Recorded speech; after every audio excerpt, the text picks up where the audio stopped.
야, 뭐하냐? 어? GPU 들겠는데? 이 새끼 봐라.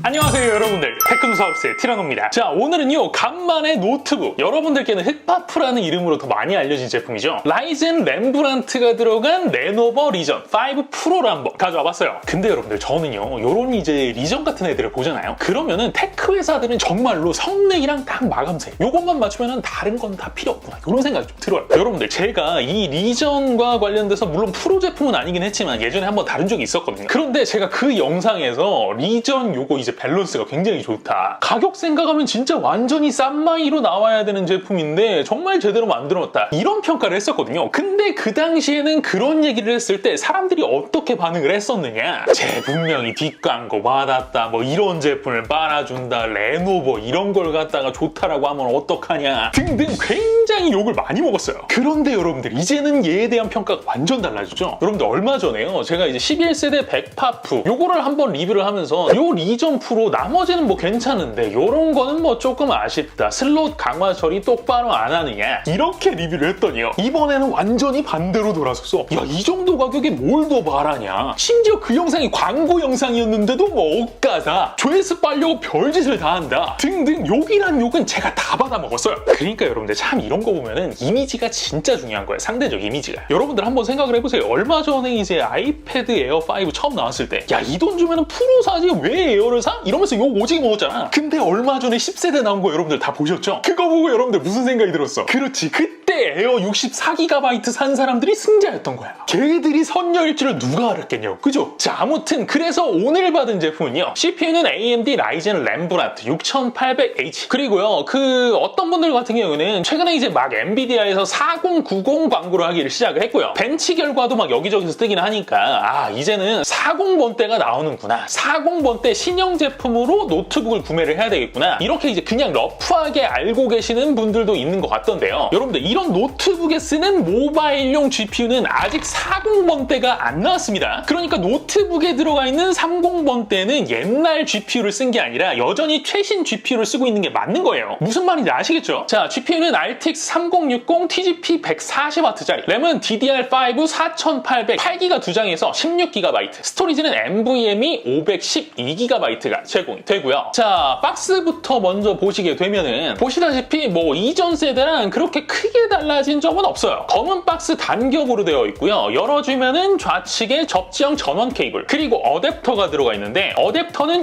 230W짜리가 제공이 되고요. 그 밖에는 설명서 같은 것들 몇 장, 그리고 마지막으로 이런 식으로 부직포를 벗겨내 주면은 바로 본체가 나옵니다. 자, 디자인이나 마감은요 이전 세대와 완벽하게 동일하다고 생각을 하셔도 될 것 같은데, 이전 세대 리전에서 조금 지적을 받았었던 부분이죠. 요 벤치마크 뒤집어 놓은 거, 요거 이제 조금 호불호가 있었거든요. 요거를 그냥 이제 리전이라는 글씨로 깔끔하게 변경을 좀 했고요. 그것 이외에는 거의 변경점이 없다라고 생각하셔도 돼요. 상판은 알루미늄, 표면 처리는 아노다이징 되어 있고요. 모니터 면과 팜레스트는 플라스틱, 하판은 요게 이제 요쪽까지 싹 연결되어 있는 것 같긴 한데 요 바닥면은 알루미늄이고요. 그 외에 이제 배기구와 뒤쪽 면 포트, 여기까지 이제 열이 전달되면 안 되잖아. 그러니까 여기 부분만 플라스틱 소재로 이런 식으로 따로 구성이 되어 있습니다. 자, 내부 설계는요 외부 디자인과 맥락이 비슷해요. 설계 자체가 전작과 완벽하게 동일하게 생긴 것 같고요. CPU, GPU, 전원부를 포함한 모든 부분은 이런 식으로 방열판으로 뒤덮여 있는데, 야,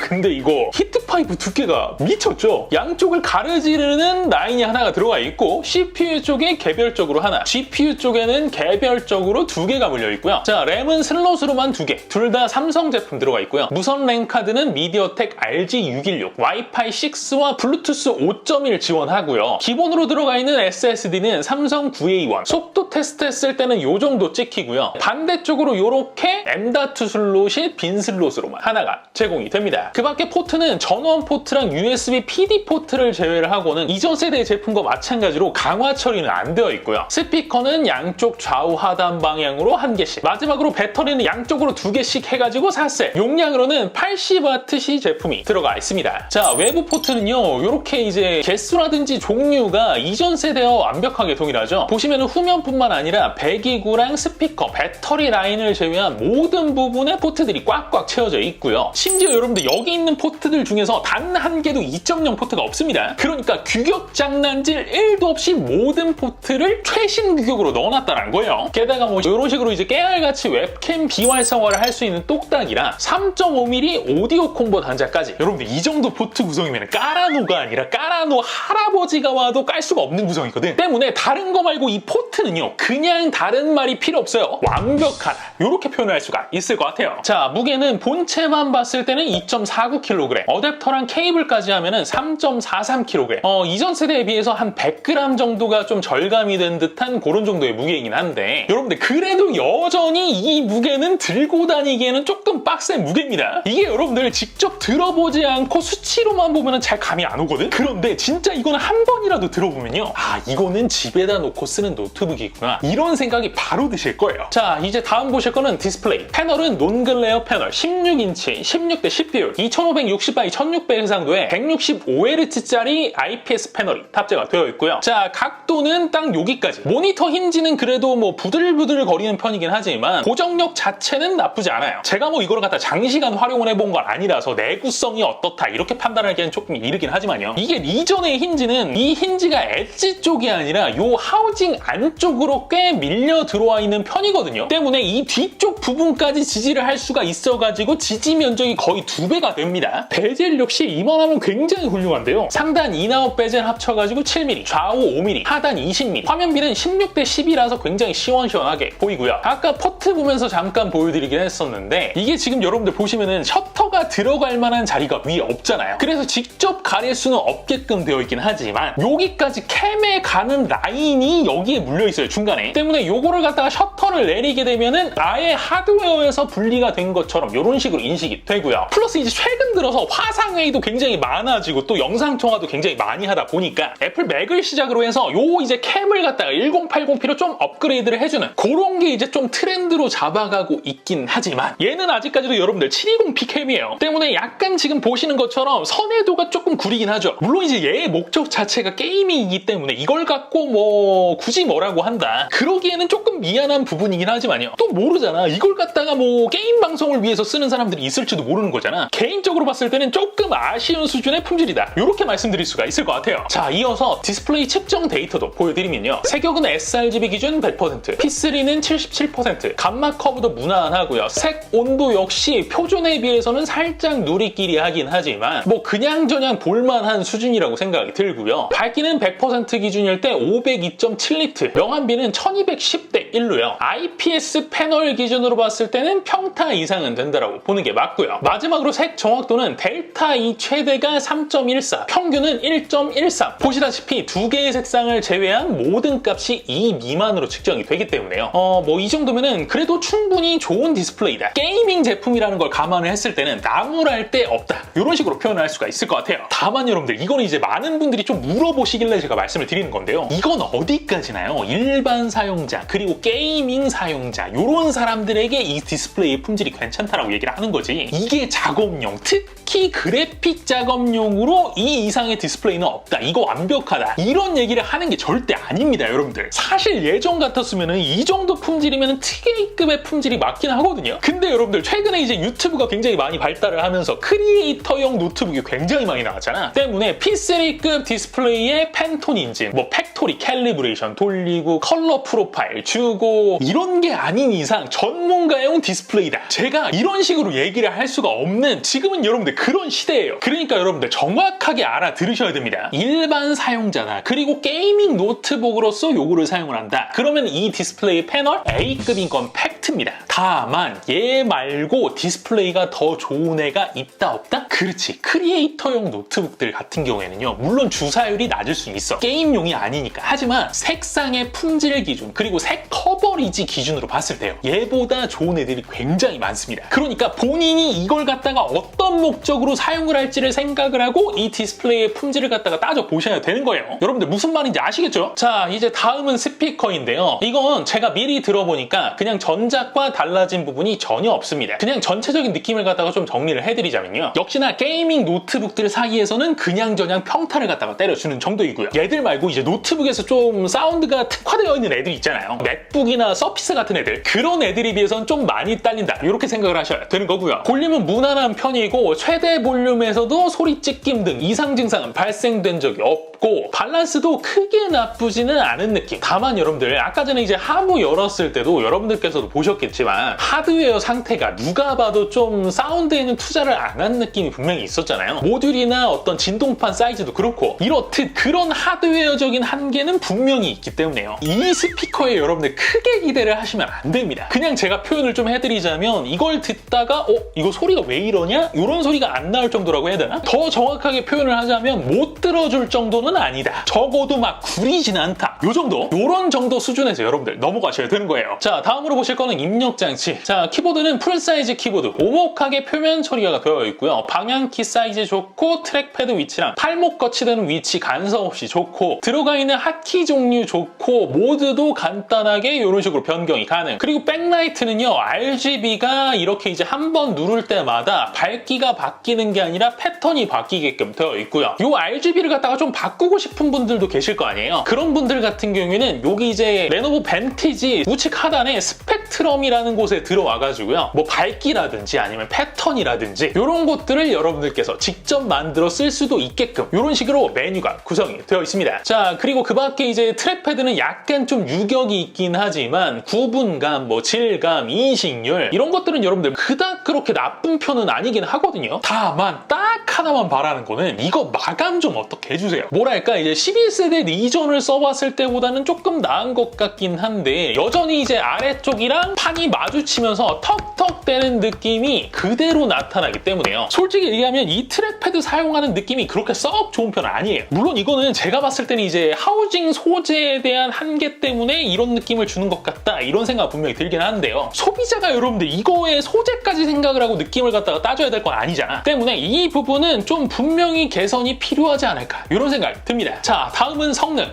렘브란트 6800H 같은 경우에는요, 이게 이제 제가 지난번에 이제 요가 AIO를 보여드리면서 한번 보여드린 적이 있기 때문에 뭐 그렇게 크게 새롭게 다가오지는 않으실 것 같긴 한데, 아무래도 여러분들 노트북이 일체형 PC에 비해서는 쿨링상으로 취약할 수밖에 없는 구조이잖아요. 거기다 플러스 요가 AIO는 진짜 쿨링에 미친놈처럼 때려 박았었고, 때문에 그런 점들이 점수에 조금 반영이 되었다, 이렇게 생각을 하시면 될 정도의 수준인 것 같고요. 파스나 파스 점수도 뭐 크게 다른 애들이랑 비교를 했을 때 기준점에서 벗어나진 않죠. 동일 TGP를 가진 기준칩과 오차 범위 내의 성능이다, 이런 정도로 생각을 하시면 될 것 같아요. 자, 그리고 이제 전력 패턴은 CPU만 갈구는 테스트에서는 최대 90W 정도. 그리고 요거는 이제 왜 이런 식으로 세팅을 잡았는지는 저도 잘 모르겠는데요, CPU 온도가요, 여러분들 지난번에 세장, 그러니까 라이젠 5000번대 같은 경우에는요, 일정 이상으로 올라가면은 선제적으로 전력을 갖다가 단계별로 잡아가지고 온도 조정을 갖다가 유연하게 했었는데, 얘는 지금 그게 아닙니다. 그냥 100도가 찍히기 전까지는요, 끝까지 전력을 밀어넣는 상태에서 100도를 딱 찍으면은 40W로 전력 제한을 확 걸어버립니다. 그리고 80도 위로 T다이가 올라가게 되면은 다시 쿨러 RPM만 맥스로 때려 넣고요. 아니, 이거는요, 제가 봤을 때는 그냥 전작의 어떤 그 루틴을 갖다가 그대로 따라하면 되는 건데, 관리 로직을 왜 이렇게 바꿔놨는지 이건 좀 개인적으로는 이해가 잘 안 갔어요. 자, 그리고 게임 시에는 CPU의 최대 47W, 안정화 기준으로는 25W에서 35W 사이 왔다 갔다 하면서 관리를 해줬고요. GPU는 TGP 140W짜리답게 최대 140W, 요건 역시 안정화 기준으로 봤을 때는 약 10W 정도 내려간 120에서 130W 정도를 갖다가 꾸준히 밀어넣는 수준으로 유지가 됐습니다. 자, 온도는 센서 온도는 이렇게 1시간 플레이 후 표면 온도 기준으로는 이 정도가 나오게 되고요. 전체적으로 봤을 봤을 때 배기구를 제외를 하면은 나머지 온도는 뭐 훌륭한 편이죠. 아무리 빡센 게임을 하더라도 요 키보드 뜨겁지 않게 그대로 이용을 하실 수 있는 수준, 그런 정도 수준으로 온도가 유지가 됐어요. 자, 소음은 퍼포먼스 기준으로 봤을 때 51dB 초반대, 그리고 요게 이제 밸런스 모드로 해도요, 여러분들 이런 식으로 이제 뭐 AI라고 뭐가 생겨가지고 게임을 알아서 감지를 해서 전력이나 펜 세팅을 갖다가 갈라 놓았나 보더라고요. 때문에 최대 소음 기준으로는 요 AI 모드를 켰을 때 거의 차이가 안 나는 수준이었고요. 사일런트 모드는 상대적으로 굉장히 조용한 편입니다. 물론요, 퍼포먼스 모드랑 사일런트 모드랑은 소음이 이제 완전히 좀 극과 극이라서요. 앞선 소음이 너무 커서 뒤에 들은 사일런트 소음이 제가 상대적으로 좀 안 들렸을 수도 있어요. 다만 제가 이제 말씀드릴 수 있는 부분은요, 원래 여러분들 집에 그냥 있어도 가만히 아무것도 안 하고 있어도 소음 측정기를 돌리면은 35dB, 뭐 36dB 이 정도 나오거든. 때문에요, 제가 봤을 때 이 정도의 소음 수치라고 한다면요, 이거 들고 뭐 도서관이나 이런 데를 간다라고 하더라도 특별히 무리는 없을 것 같다. 물론 이제 키보드 소음 이런 건 별도이긴 하지만 어쨌든 그런 정도의 소음일 것 같다, 이런 식으로 좀 생각이 들었어요. 아, 그리고 제가 이제 최대 소음과 관련돼서 말씀을 안 드렸는데, 뭐 그냥 한마디로 표현을 하자면 개시끄럽습니다. 정말 여러분들 여기 이제 테스트 프로그램을 틀어놓고요, 저기 이제 거실 가 있어도 이 소리가 들리니까 대충 여러분들 어느 정도 수준인지 아시겠죠? 근데 또 한편으로 또 생각을 해보자면은 이건 어쩔 수 없어요. 게임트북이라 헤드폰을 쓰시거나 뭐 노캔 이어폰을 쓰시거나 어쨌든 소음을 좀 차단하고 쓰시긴 해야 돼요. 웬만하면은 스피커 이용하지 마시고요. 왠지 아시죠, 여러분들? 어차피 이거 소음 줄이기 위해서 모드 바꾸면 어떻게 돼요? 그렇지, 게임 성능이 떡락하잖아. 근데 여러분들 이건 뭐 하려고 사는 거야? 게임 하려고 사는 거잖아. 어쩔 수가 없어요. 그건 감안하셔야 돼요. 자, 다음 보실 거는 게임 테스트인데요.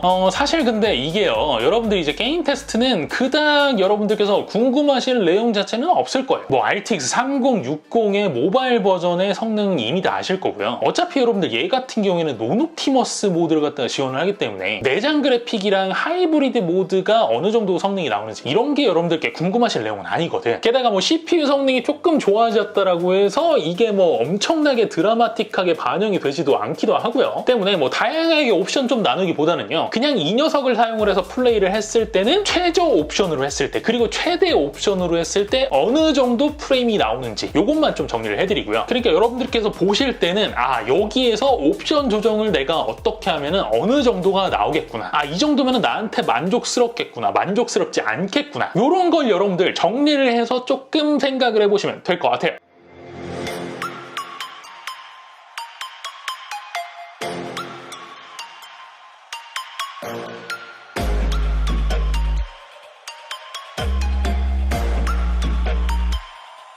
Prepare to die.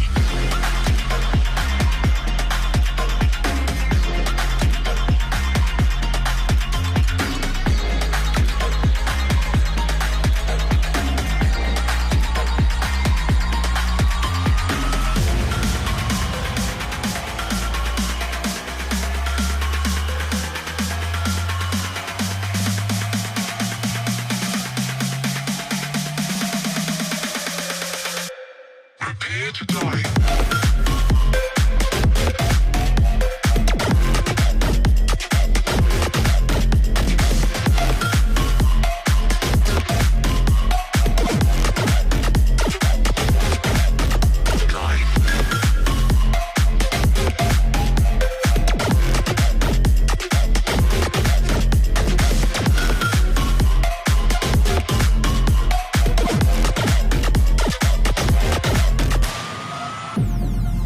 Welcome to a whole new world.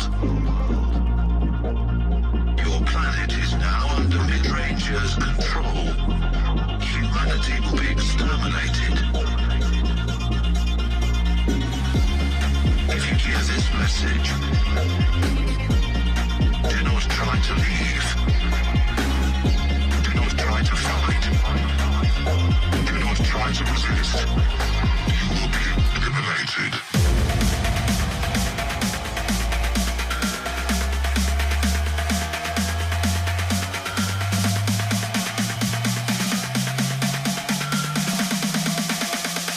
You will be eliminated.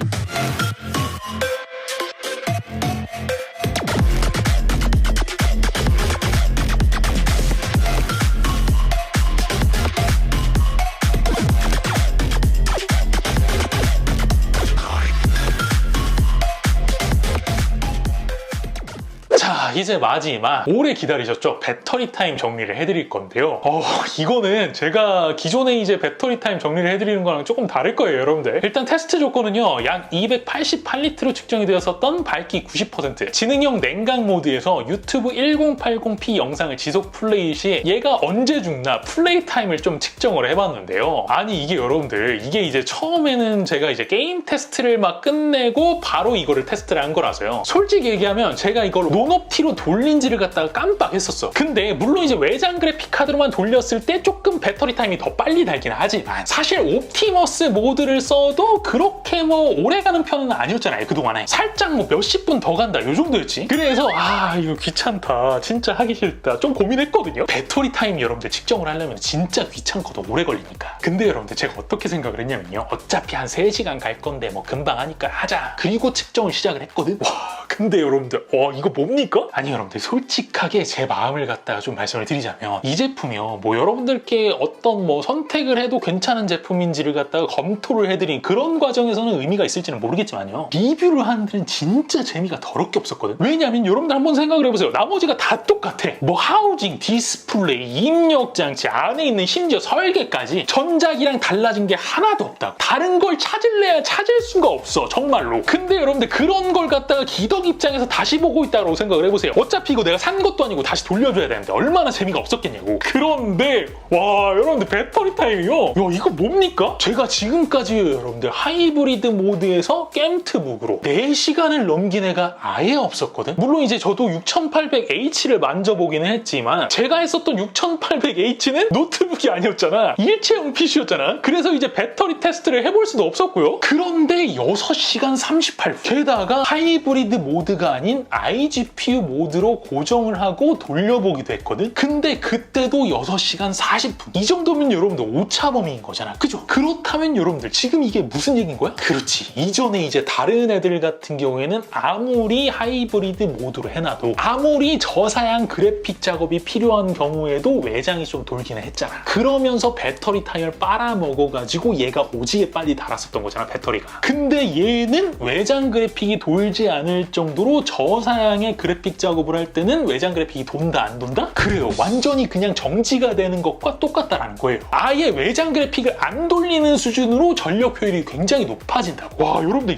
아니 전세대니까 옛날도 아니긴 하네. 르누아르 시절 때 이때만 하더라도 암드 CPU랑 엔비디아 GPU랑 정말 하이브리드 모드가 구렸거든. 엄청 구렸거든. 막 스터터링 오지게 나와가지고 몇몇 게임들 완전 개판되고. 그땐 여러분들 오히려 인텔이 훨씬 더 하이브리드가 좋았습니다, 엔비디아랑. 근데 제가 얼마 전에 이제 11세대 때부터 엔비디아랑 인텔 CPU 하이브리드가 정말 똥망이다, 얘들 왜 이러는 거냐, 이런 식으로 한탄을 했었잖아요. 제가 봤을 때는 인텔 진짜 GPU 만든다고 엔비디아가 정말로 삐졌나봐. 아니 암드 CPU랑 이런 식으로 착착 구분이 된다고? 아무튼요, 요거는요 여러분들, 겜트북은 곧 조르다, 이렇게 생각을 했었던 저에게는 요거는 상당히 좀 충격적이었어요. 여러분들 이거 무게 감당할 수 있겠다 싶으면 들고 나가셔도 될 것 같아요. 물론 뭐 생김새가 가지고 나가고 싶지는 않게 생기긴 했지만요. 자, 여러분들 오늘은 이렇게 해서요, 흑파프 렘브란트 6800H가 탑재된 레노버 리전 5 프로라는 제품에 대해서 간단하게 알아봤습니다. 사실 근데요, 저는 제가 만약에 여러분들 입장이라고 한다면 조금 고민이 될 것 같기는 해요. 왜냐면은 어쨌든 뭐 40 시리즈가 모바일 버전에 나오지는 않기는 했지만 언젠가는 40 시리즈가 나올 테고, 그러면은 금방 구형 제품이 되는 거 아니냐, 이런 걱정이 분명히 들긴 하겠지. 그런데 여러분들 이런 건 좀 생각을 하셔야 돼요. 여러분들 데스크탑 GPU 시장에서 20 시리즈에서 30 시리즈 넘어올 때 가격 인상폭을 기억하세요? 막 그렇게 막 소비자가 막 어마어마하게 놀랄 정도로 많이 올랐다라고 생각이 들지는 않기는 했지만 분명히 체감이 되는 수준이긴 했잖아요. 그리고 여러분들 모바일 GPU 시장에서도 20 시리즈랑 30 시리즈랑 가격이 어땠는지 기억하세요? 동급 대비 가격으로 봤을 때 미니멈 10만 원 정도부터 거의 20만 원 정도가 올랐단 말이야. 자, 그런데 데스크탑에서 30 시리즈랑 40 시리즈랑의 인상폭, 여러분들 말 안 해도 아시죠? 지금 어떤지. 그래서 40 시리즈가 발표되자마자 30 시리즈의 데스크탑 GPU가 어마어마하게 팔렸고요. 자, 이런 어떤 상황을 봤다 그러면은 모바일 GPU에서도 40 시리즈의 가격이 어떨까? 안 봐도 비디오야 이거. 황 회장이 40 시리즈 GPU를 싸게 줄 것 같아? 때문에 여러분들 요거를 이제 싹 종합을 하잖아요. 그럼 요렇게 생각을 하시면 돼요. 40 시리즈가 나오면 30 시리즈는 도태될 거다. 그러니까 무작정 별로일 거다. 이런 생각보다는요. 그냥 여러분들이 언제 이 제품이 필요한가를 생각을 하세요. 그리고 그 필요할 때 그냥 기기를 사서 쓰세요. 가격이 어떻게 될지, 그리고 그 가격 때문에 전 세대의 제품들이 어떻게 될지 이건 아무도 모릅니다. 제가 얼마 전에 여러분들 제 지인이요. 아이패드 9세대는 조금 폼팩터가 그렇고 그래서 이제 에어를 살까 말까 고민을 하길래 제가 아이패드 10세대를 조금 기다려보라고 했거든요. 근데 그래놓고 진짜 내 입장이 난감해졌어. 10세대 나왔는데 지금 상황 어떻습니까 여러분들? 내가 봐도 욕먹어도 싸. 아니 남들 그럴 줄 알았습니까 여러분들? 그러니까 이 제품 지금 배터리 타임 조금 좋아진 거 그거 이외에는 이전 세대와 거의 완벽하게 동일하잖아요. 그리고 이전 세대의 리전에 대한 평가가 어땠어요 여러분들? 거의 깔 게 없다. 완성형에 가까운 제품이다. 이런 평가를 받았었고 때문에 이 가격에 지금 만족하고 이 정도 스펙에 만족한다. 그럼 망설이실 필요가 없습니다. 지금 내가 게임 태북이 딱 필요한 어떤 시기이다? 그냥 과감하게 지르시면 돼요. 오케이? 자, 오늘 영상은 여기까지입니다. 영상이 재미있으셨다면 구독과 좋아요 그리고 알림 설정 꼭 잊지 말아주시고요. 저는 다음 시간에 또 재미있는 영상으로 찾아뵙도록 하겠습니다. 지금까지 저는 티라노였습니다. 고맙습니다.